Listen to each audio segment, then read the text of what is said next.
Hamınızı salamlayıram. Bugün çox gözəl, çox dadlı salat hazırlayacağım. Salatın adı quş yuvasıdır. Bunun üçün bizə 6 dənə çiy kartof lazımdır. Çiydir.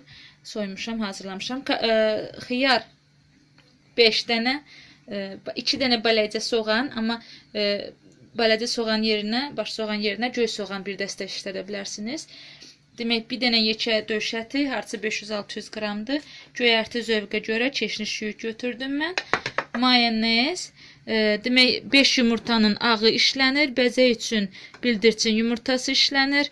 Və əgər tapa bilməsəniz, yumurtanın sarısını bəzək kimi işlədə bilərsiniz. Bunların hamısını qaynatmışam. Hazırdılar. Deməli, mayonez, duz istiyot və yağ lazımdır. Yağı qızartmaq üçün lazımdır. İndi bu 6 dənə yumurtanın, 6 dənə kartofun 3 dənəsini nəzik-nəzik doğrayıb yağda qızardacağıq. Demək, yağımızı isidirəm tavada. Belə bir çörkə götürdüm. Burada buna koreyski markovka çörkəsi deyirlər. Və 3 dənə kartofu buradan keçirəcəm. İndi sizə göstərərəm. Biraz ehtiyat edirəm. Baxın, belənçinə salomkalar olmalıdır. 3 dənə kartofu belə doğradıq. Bu bəzəyə gedəcəkdir. 3 dənə kartofu da belə kubiklər doğradıq. Bu isə salatın içinə gedəcək. İndi hər ikisini də ayrı-ayrılıqda qızardacağıq. 3 dənə kartofu belə doğradıq. Bu bəzəyə gedəcəkdir.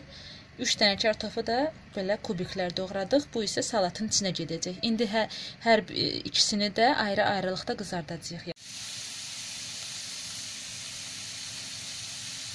Onu da demək istəyirəm ki, qızardanda hər şeyi hissə-hissə qızartmaq lazımdır, yoxsa yapışacaq bir-birinə.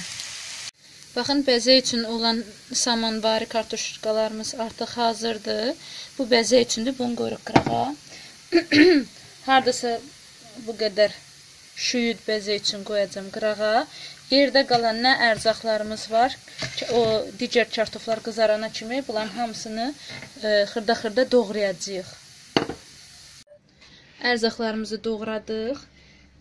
Xiyar, döş əti, yumurtanın ağı, soğan, göyərti və kartuşkalarımız da qızardı. Baxın, belə.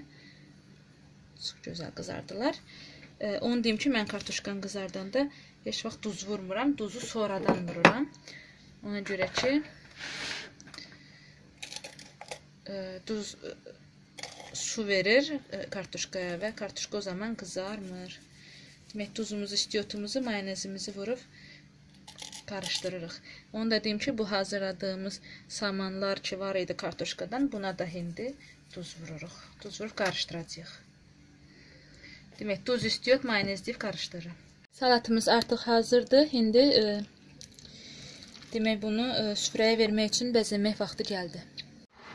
Artıq salatımızı servis qabına qoydum. Belə ortasını biraz çökək elədim. Baxın, belə. İndi qıraqlarını bu hazırladığımız kartuşka ilə örtəcəyik. Baxın, beləcə örtdük. İndi bu göyərtiləri, ortanı elə də kartuşka eləmədim. Ortada olacaq göyərtilər. Yəni, nədir bu? Şüyüd. Güya bu quş yuvasıdır da belə. Baxın, belənçinə düzürük. Vid üçün. Bunu da örtək. Burası pis görünür. Burası da pis görünür. Baxın, belənçinə və ortasına hazırladığımız yumurtaları qoyuruq. İstəyirəm ki, yumru olsun. Yumurtamızın biri qırılıbdır. Ona görə 3 dənəsini qoyacam. Baxın, artıq salatımız servisə hazırdır. Buyurun, sizlər də hazırlayın. Öz rəylərinizi yazın. Öz fikirlərinizi yazın. Sevə-sevə hamısını oxuyuram. Vaxt tapanda cavab da yazıram. Bizimlə qalın, hələlik.